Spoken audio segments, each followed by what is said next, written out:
Hey, Coach, this is Mandy Green from Busy Coach and Tutor Collegiate Strategies. Today, I want to, in this video, share with you a small little piece of what my presentation is going to be for Dan Tudor's National Collegiate Recruiting Conference that's in a few days. This is also a presentation that I did for Recruiting Made Simple.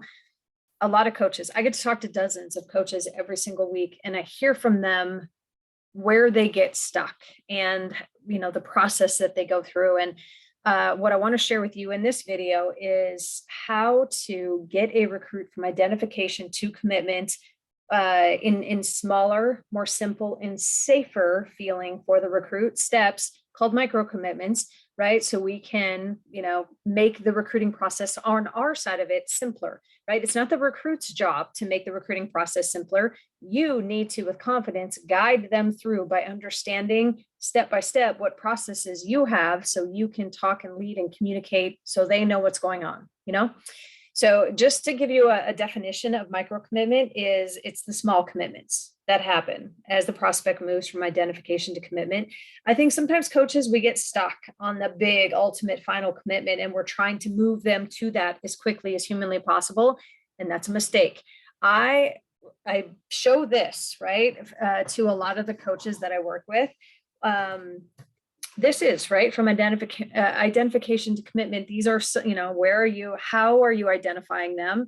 Then when they apply, what are you talking about next? What are your qualifying questions? At what point, and how are you building and selling relationships?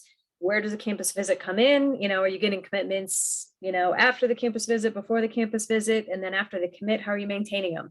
Well, do you know, how are you currently and how successful are you based on the process you have set up, moving them along? I want you to map it out. What do you need to do to get them to the next step? What is your process? And then when you have the next steps in front of you, again, you can communicate with confidence what the journey is going to be like with you.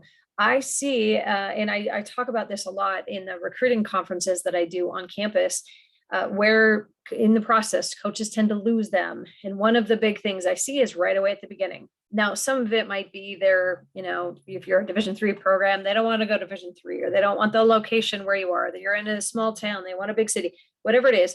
But so they might not even respond to you. But I'm talking these are for the kids that respond, that show interest at first. A lot of coaches, I find, they take the recruiting process and you go way too soon, way too fast, way too soon. It's like you, if you ever been on a first date and had somebody ask you to marry them, it'd be a little creepy, right? And you would slam on the brakes and you'd probably be running out of the restaurant or wherever you are. You know what I'm saying?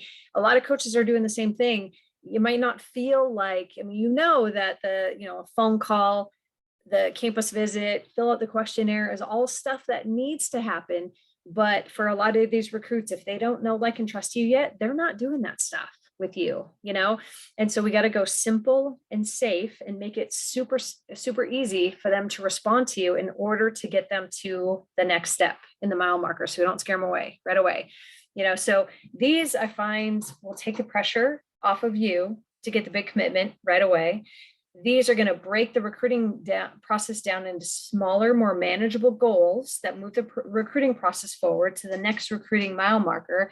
And then just depending on how long your recruiting cycle is, some of you may have less micro commitments, some of you may need more, but we want the recruit to feel safe. So you want the commitment of what to do next to feel as simple and safe as possible. These I find too, when you have these mapped out, this is going to help you see where you might lose kids. So where we need to make adjustments in the process.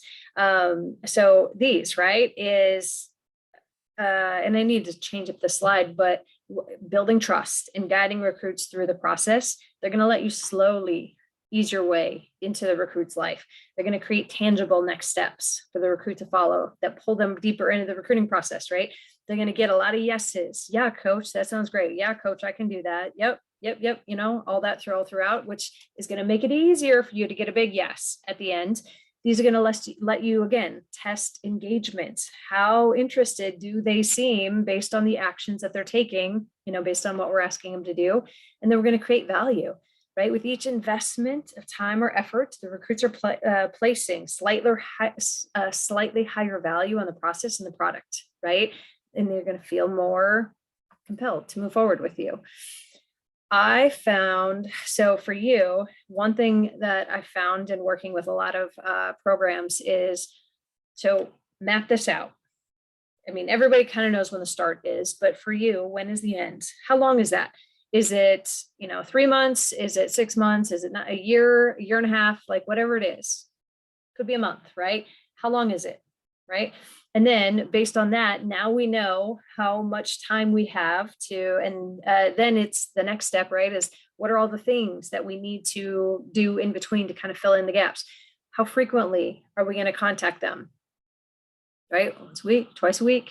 How are we going to be contacting them? What is the method to the madness that you're going to be using? Remember, this generation gets bored really easily. So we want to use a bunch of different methods. How many then calls to action? So length of time, how frequently we're going to contact them, the method we're going to use, right? How many calls to action do we want? The thing I would say with this, not all recruits are created equal, right? We want probably our best recruits to have more calls to action. So we're hearing and having conversations back and forth with them more versus, the lower tier recruits that are more roster number kids for you, right? We want to have, we want to keep them engaged, but we want to have less, conversations back and forth with them. Map it out. What is it? Again, from start to finish, what is, again, maybe if right now they respond to your first contact and then you're jumping right into, let's do a phone call right away, and you're not getting that phone call set up, we got to maybe add a few more steps in between, or if it's, first contact, fill out a questionnaire right away. You're not getting them to fill many out.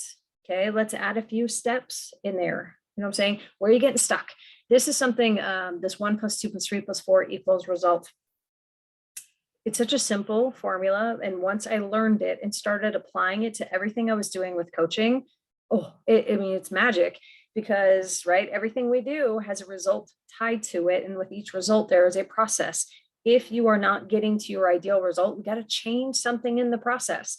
So for you, getting to identification to commitment, if you're not getting to that ideal process, what part, what process, what step, what little micro commitment can we change to help get kids moving along, but map it out, and so just to give you some ideas of some things that you could have in here.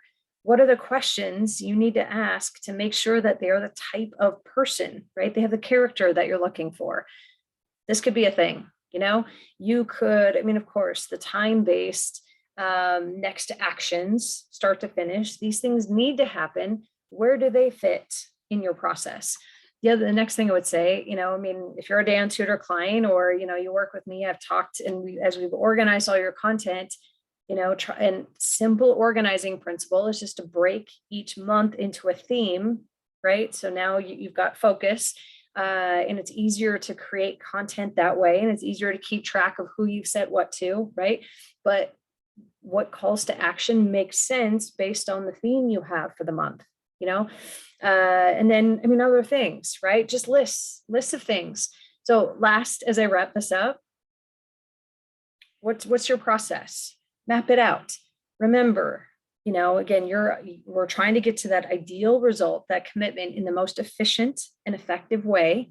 And, all these things need to happen, but, where are you getting stuck, and where could we add a couple little steps in between just to keep the conversation going, build more know, like, and trust. Simple, small, and easy steps you'll find are going to help move the process forward much quicker. Okay, so I hope that gives you a quick idea. I'm going more elaborate at NCRC, and certainly if you want to join Recruiting Made Simple, I don't mean to make this into a sales video, but this is where that full video is.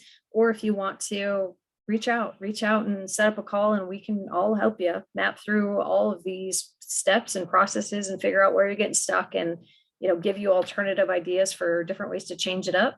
But I hope that helps. If you're watching this on YouTube, please like this, please subscribe, please share this, right? Let's get word out. Let's or maybe, right, you don't want this to go to your competitors, and I get that.